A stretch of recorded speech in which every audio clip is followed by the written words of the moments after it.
1 Kings chapter 5.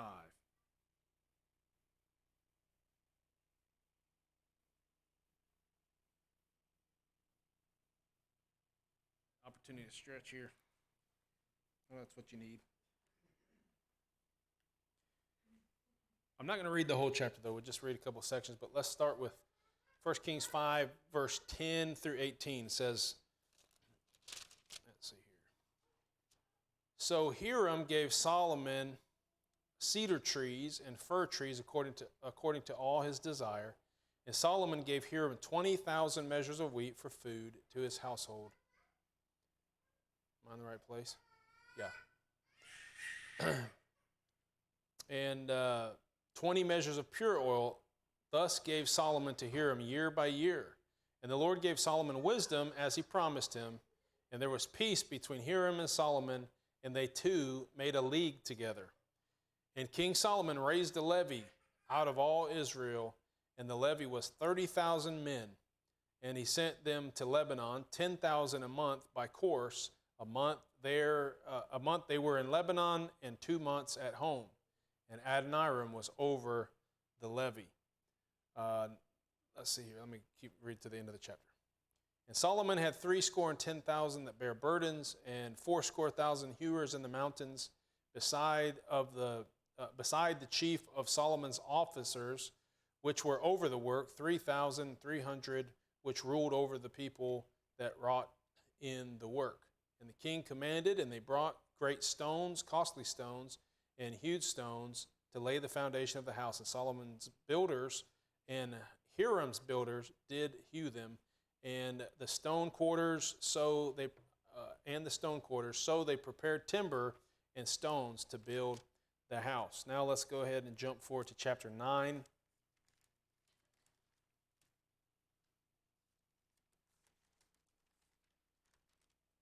Starting in verse 15. And this is the reason of the levy which King Solomon raised, for to build the house of the Lord and his own house, and Millo, and the wall of Jerusalem, and Hazor, and Megiddo, and Gezer. For Pharaoh, king of Egypt, had gone up and taken Gezer, and burnt with fire, and slain the Canaanites that dwell in the city, and given it for a present unto his daughter Solomon's wife. And Solomon built Gezer and Bethoron, the nether, and Baalath and Tadmor in the wilderness in the land, and all the cities of the store that Solomon had, and the cities for his chariots, and cities for his horsemen, and that which Solomon desired to build in Jerusalem and in Lebanon, and all the land of his dominion, and all the people that were left of the Amorites, Hittites, Perizzites, Hivites, and Jebusites, which were not of the children of Israel, their children that were left after them in the land, whom the children of Israel also were not able utterly to destroy. Upon those did Solomon levy a tribute of bondservice unto this day. But of the children of Israel did Solomon make no bondmen, but they were men of war, and his servants, and his princes, and his captains, and rulers of his chariots and his horsemen. These were the chief of the officers that were over Solomon's work, 550, which bear rule over the people that wrought in the work. Father, I pray again for your blessings on the sermon. In Jesus' name I pray. Amen. All right, you can be seated, and just thinking about this, if you think about all that Solomon had, all that he was over, all that he had built, it said not only did he build a temple and his house, but then basically there were all these cities. He had cities for his horsemen, cities for all these different servants, and so they all needed houses and stuff like that too. And so you can imagine he had this humongous kind of empire that he had built. And it was, of course, as we see, a marvel. Later on, Queen of Sheba is going to come, and she just doesn't have any spirit within her because she sees how wonderful it is, and they see his wisdom, and they see all this stuff. So obviously, he's got a huge thing going on here. But have you ever bought something and then realized it cost a lot more than you thought it did? In other words, let me give you some examples. This happens all the time. Like, let me just start small because that's where I am, and then we can add to that. So every year, I'm like, I'm going to do a garden this year. Right? Now, you can put in a garden. I mean, survival situation, you can make a garden without putting a lot of expense into it. But, I'm always like, hey, we need to start from scratch, and so we need to rent a tiller, and they till that up, and then, hey, I need to, we were kind of late putting in our seeds and all that stuff, so I said, I'll just go buy some plants. So we bought a lot of the plants were already like partially grown. That's more expensive. And then you know what? Some of that soil's not so good. Got to get some fertilizer. Got to get some topsoil to put on some of those areas, and I got to do this and that. And then I got to keep the thing watered. And at the same time I put in the garden, I started really focusing on trying to keep up with the grass around here and the grass at my house, and so keeping it watered and keeping some fertilizer on it, some weed feed and all that stuff. And after a while, you keep up, you add all that up, and you're just like, you know what? These are some expensive tomatoes. This is expensive yard, and if you're not careful, you get out. It doesn't have to be that way, but usually it is. So you're like, hey, look at this garden that I have. I'm going to have free vegetables that I grew myself. They're not free. They take a lot of labor, if nothing else, a lot of time and effort and all that kind of stuff. But I enjoy it, by the way. It's good exercise. It's good to get out there. It is good to grow your own stuff and enjoy it. But I'm just saying that when you start adding stuff up like that, a lot of times you're kind of surprised that, you got to keep up on your investments here. In fact, my wife and I were talking about the piano, because the piano just goes out of tune so easily. And if you read about that, one of the reasons that it goes out of tune is because the temperature. They say it's supposed to stay between, this temperature and that temperature, but temperature is always up and then down and then up and then down. And then there's moisture, there's humidity and stuff like that. So some people will get a humidifier, and then, we start adding that up. You're like, hey, well, the piano costs X amount, no problem. It's a good piano, we need it. After X amount of time, it pays for itself. No, it doesn't, because you constantly have to, pay more because of that. And that's just the reality of it. If you want a nice piano, if you want nice things, these are going to cost extra. Now, how about this? A nice car. Sometimes somebody will even give you a car. They'll be like, hey, you know what? We want to be a blessing to you. We're going to give you this car. And you're just like, wow, wait, a free car. It's not free. It's not free. You got tax. You got to put your tags. You got your insurance, which if it's a nice car, the insurance is going to be higher. And then the parts. The parts on my vehicles, because I drive old vehicles, the parts are cheap, comparatively. A while back, I was trying to, if you don't know much about cars, I don't either, but I'm going to sound like I do for a minute. I was trying to bleed the brakes, and I busted the little nut that's on there, or whatever it's called. See, the doohickey, and I accidentally broke that. So I went in there and I was trying to find out, like, what does it take, like, to get a new one? Do I have to drill it out and do all these things, cut it off? And there are people that show you how to do those things. And the guy at AutoZone was like, no, he said, you'll be much better off if you just buy some new calipers. And I was like, oh, yeah, he's saying that because he wants to sell me a part. And then I found out the whole thing cost like $20. And it would have spent so much more effort and time and things to get that. But anyway, the point was that you can get parts pretty cheap for my vehicles that are like $99, $2,000. But if somebody gives you like a brand new truck and you're just like, oh, this is so great, and I don't even have to pay for it, whatever, because they gave it to me, try to replace one part on one of those things, and you're talking about a large amount of money. And I don't even know what those prices are, because I haven't had a new car in a long time. But you see what I'm saying? Sometimes you buy something or you get something and it ends up costing a whole lot more than you think it is. A house is that way. Again, I've never bought a house, but it sounds like a good idea. It sounds like something that would make sense. Buy a house, then you don't have to rent forever and all this kind of stuff. But, excuse me, there are a lot of places where people decided, you know what, it's better just to rent than to be a homeowner, because, the roof messed up. Now you got to replace that whole roof. You got constant things that you got to deal with, air condition and all that. And, a house could, they say, like, if you got X amount for a house, I know there's mortgages and all this kind of stuff, but if you got X amount for a house, they say, like, really you need to buy a house that's a lot less than that, because you're going to have all these other expenses, let alone taxes and all that kind of stuff. You guys get the picture. You know where I'm going. But now imagine being a king who just built such an elaborate temple and a house and houses for all the servants and houses for the animals and the chariots and houses for his thousand wives, and just basically this huge city that he's got built that is just like all this money. Probably owes, in a manner of speaking, owes all these different kings that helped him out and all these rulers and all that kind of stuff.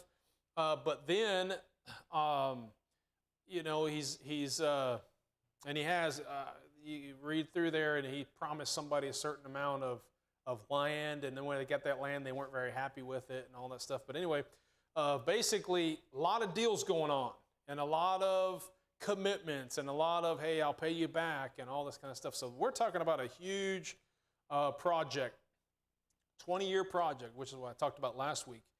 And so now it's coming down a time that, hey, we're going to have to not only pay for all this, we're going to have people that are upkeeping everything. And, sometimes, again, not to, I don't know all the details of it, but I think about Zachary going and working with my brother-in-law, and like this isn't necessarily a business or something that they have going on, but the idea is you have a little homestead, you have some gardens, you have all these things, and you just keep adding to that, and you're like, hey, this is going to be so fun. Well, guess what? Now you got to have somebody. You say, well, we don't have servants anymore. Yeah, we do. We just don't call them that. We don't have slaves. Yeah, we do. So they had to hire somebody to be able to keep all this gardening. So, that costs money. That's labor. You got to pay somebody. And there, you can't slack on that. They have to have their income, and you got to provide for them and all that kind of stuff. So this is where Solomon finds himself. Now I got to have money. Now I got to have laborers and people to do that. And so there's a lot of talk about tributes and levies and all that kind of stuff. Now, both those words, tribute and levy, can mean taxation, but in this sense, it has to do with basically putting people, almost like demanding people, to work for you. So basically, like putting people into servitude, and this was the levy. You could kind of call it a draft. Okay, so let's say you need people, your country needs people for the military. They can force them to sign up for the draft, like they're willingly volunteering, but they're really not. And then when a war comes out, they can force them, and if they don't come, they can arrest them and all that stuff. You know what that's called? That's a levy. That's a tribute. That's a draft. You know what I mean? And they did this, and so Solomon does this for the services. I need workers, and so he basically puts people into slavery. Now, let me, based on what I just read from this text, and then what I just said about servants and all that, let's go to Ecclesiastes 2, because we know that Solomon wrote the book of Ecclesiastes, and in this book he talks about all the things that he gave his heart to and all his works that he accomplished, and he talks a lot about that, and he's saying through all that they are just vanity and vexation of spirit. They're meaningless when you really count it all up. And so, now the temple wasn't meaningless. He had a good plan for that, a good purpose for that, and a place now for the people to do the sacrifices and God to be met with and honored, and that wasn't a bad thing, but everything that he did, and then the temple just led to, okay, now I need to rebuild the houses, and then now I need servants that are going to work for the houses, and I need to build them houses, and I got, so all these things that he had to do, just one thing after another, led him to this whole life of just projects and building and doing all these. So look at Ecclesiastes chapter 2 and verse 4. I made me great works.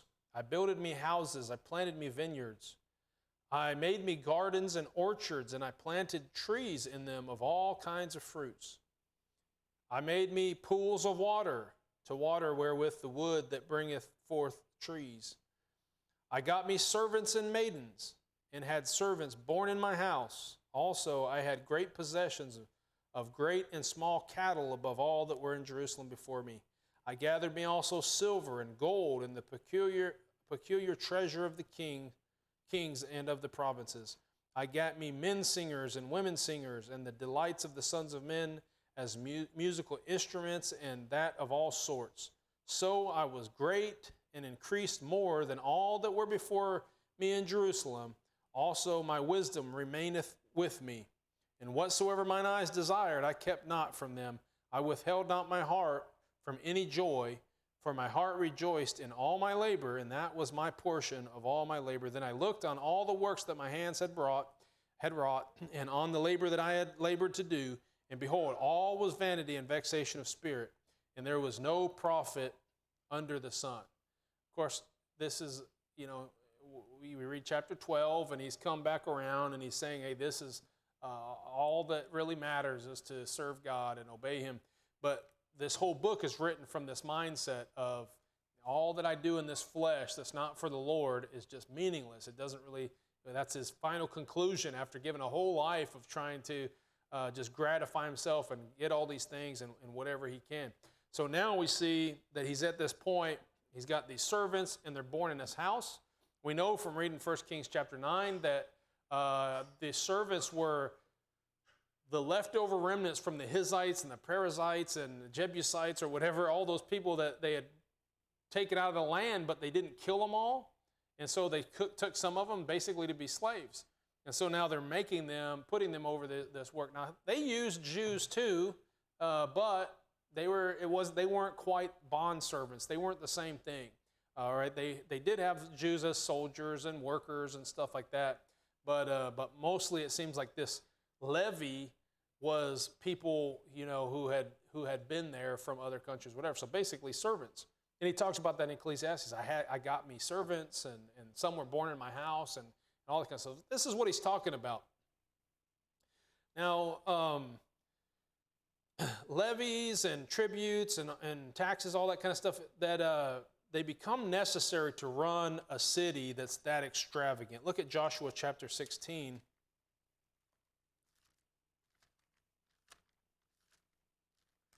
I'm going the wrong way here. Joshua 16. Now, this happens obviously before the time of the kings, but when it was written, it's written about a time that was before the kings, but when it's written, it's during the kings. And so when he says something like to this day or whatever, then he's talking about the day that the kings were there. Does that make sense? So look at chapter 16, verse 10. Joshua 16, verse 10. And they drave not out the Canaanites that dwell in Gezer, but the Canaanites dwell among the Ephraimites unto this day and serve under tribute. Okay, so that's what he's talking about, these people who were made to become slaves. And so now he's got the slaves, he's got the tributes, and and all the people that he needs in order to keep up with this huge project that he built for the last 20 years. But here's the thing. To have all that and to be able to run that and to have servants that can run that, and it doesn't mean that he was driving the nation into poverty. He was successful. I mean, he was able to manage this by lining up with other countries and getting money and helping each other out. It's not like he led them into poverty, but he had to put into practice, lots of levies and lots of, he had to use that wisdom that God gave him, but now he's using it to find a way to pay for all these things. And, good businessmen, they'll take on these projects and they'll get all these things, and then they just spend their whole life, everything is just like this game to try to get more things and all that. So here's what I want to show you. Look at 1 Samuel 8, verse 16.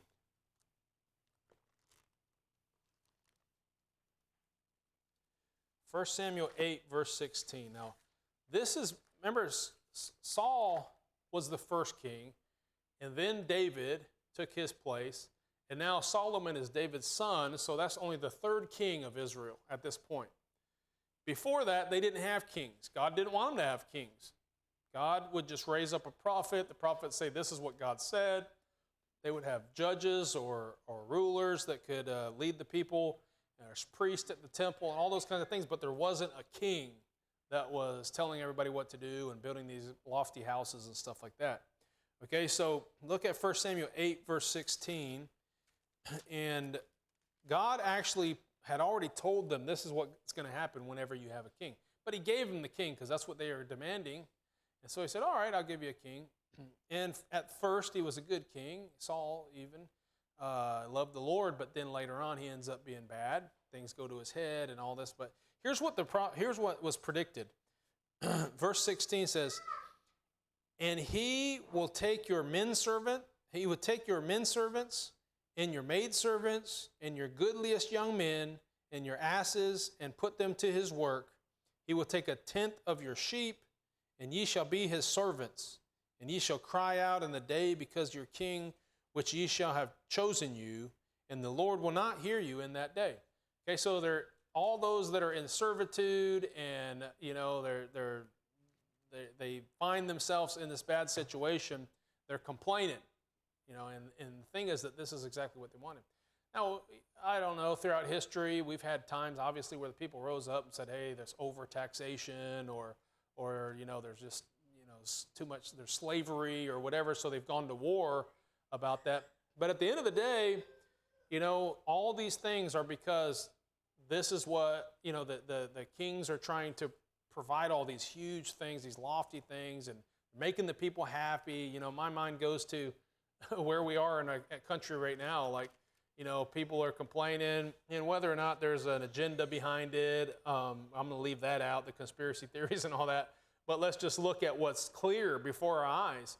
We went for 2 years where there's people are shutting down businesses, and people didn't have money. So what did they do? They said, well, we still want our things. So they said, oh, okay, no problem. We'll just give you money. So they gave them stimulus and all that kind of stuff.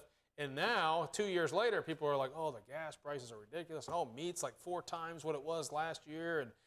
And all these prices are gone up. Well, that's how it works. You give people what they want, and you get, luxuries, and you get all these kind of things. Well, somebody's got to pay for it. Somebody's got to work for it. And so now they're struggling to make these things work, but they're going to make it work. You know what I mean? I know the time will come where we'll be in poverty. The Bible talks about that, and we'll be in famine, and things will get really bad. But the track record is that rich people are going to keep this country going and figure out ways to make more money and get slaves and get all this, money from other countries or whatever they need to do to stay alive, or just print more money or whatever it is that they do. They'll make it work, okay? But it's at the end of the day, it's going to hurt people who are basically in servitude and taxation and all those kinds of things. All right, but this was predicted. Now, I'm not talking about the United States, but this was predicted for Israel, and that's exactly what happened. So let's look at what the end result was in 1 Kings chapter 12. 1 Kings chapter 12. I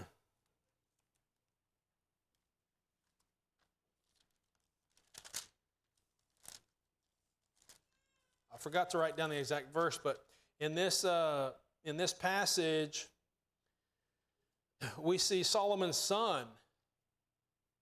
He comes on the scene, and Rehoboam, and he's just a young guy, doesn't really know what to do, so he tries to ask the older people in the city what should he do, and they give him some advice, and then he goes to the younger people. You're familiar with that story? Okay, so here's what he said. Hopefully I can find this real quick.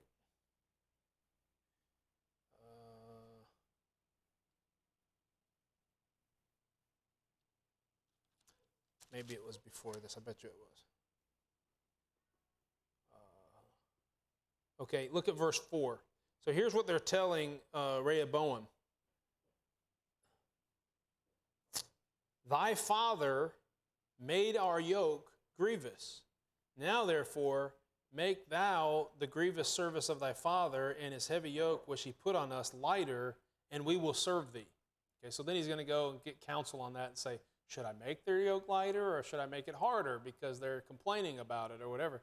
But the bottom line is, the way that the people are feeling, they're like, man, your father has put us in this, he's given us a grievous yoke of bondage and servant. Like, we've got all this, all this tribute that we need to pay, and all of our people are put as part of this levy, and we're serving and we're working and we're trying to pay off all this stuff that that Solomon built and all that kind of stuff. This was the end result, which is what God said the end result was going to be, and what is normal, which is natural. If you think about it, what is going to happen whenever something big is accomplished or tackled.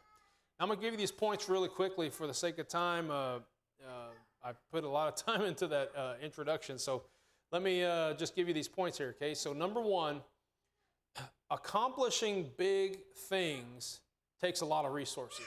Okay? Accomplishing big things takes a lot of resources. If you want a huge building project, you got to have the resources. It's going to take the resources. If you want to do something spectacular, if you want to have a huge event, all right? If we want, let's say, the 4th of July picnic, the 3rd of July, whatever, if we want that picnic to be a huge deal, then we have to have a lot of things, which requires, depending on how big of a scale we're talking, I mean, you have to count the cost, but it requires the money and the resources and the labor to set it up and all those kinds of things, all right, which is fine. It's not wrong to have a big event. It's not wrong to have a nice thing where lots of people come. It's not wrong to have a building project or remodels or all that kind of stuff. But if you're going to have something big, if you're going to accomplish something big, it's going to take a lot of resources. Okay, you've heard the saying, it takes money to make money. That's true. That's true. And it's not just money. That's true for lots of things. In Matthew 25, you don't have to turn there, but remember the story of the 10 talents, right? The person who had the most, he got more. But the person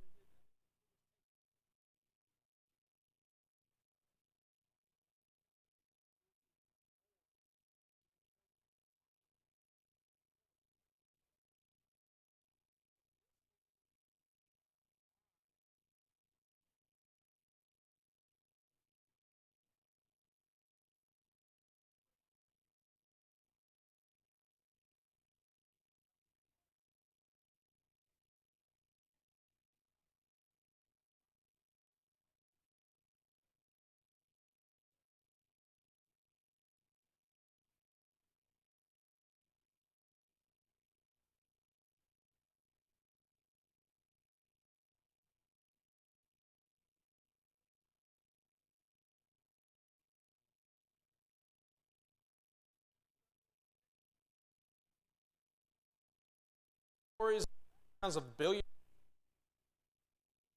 they took a lot of risks. They took a lot of, they made a lot of choices that were going to require a lot of resources, a lot of effort.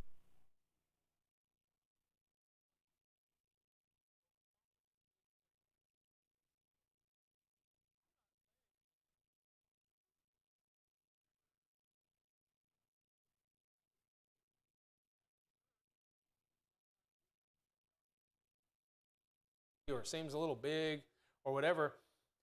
Most of the time we take a safe ground where we're not going to go too big, but we're not going to not spend any money either, and we try to play it safe. But if somebody said, hey, we're just going to do really big, I don't think gambling is a good word to use, but if somebody wanted to take a little bit of a shot and say, then there's nothing wrong with that necessarily. But here's where the temptation starts as a church or in our own individual lives, however it applies to you. But in a church, what can happen is you start thinking, well, in order to get more, for instance, more people in here, we're going to have to do something big and take a really big step in order to get that. And so people start doing some crazy things. They start doing a building project that they can never pay for, but they're just like, you know what, we're just going to give ourselves to prayer, and God's going to provide for it, and we're going to do that. And some churches have gone broke trying to do such things, that they're just stepping out by faith, hoping that God's going to provide for that. And God's like, I never asked you to do that.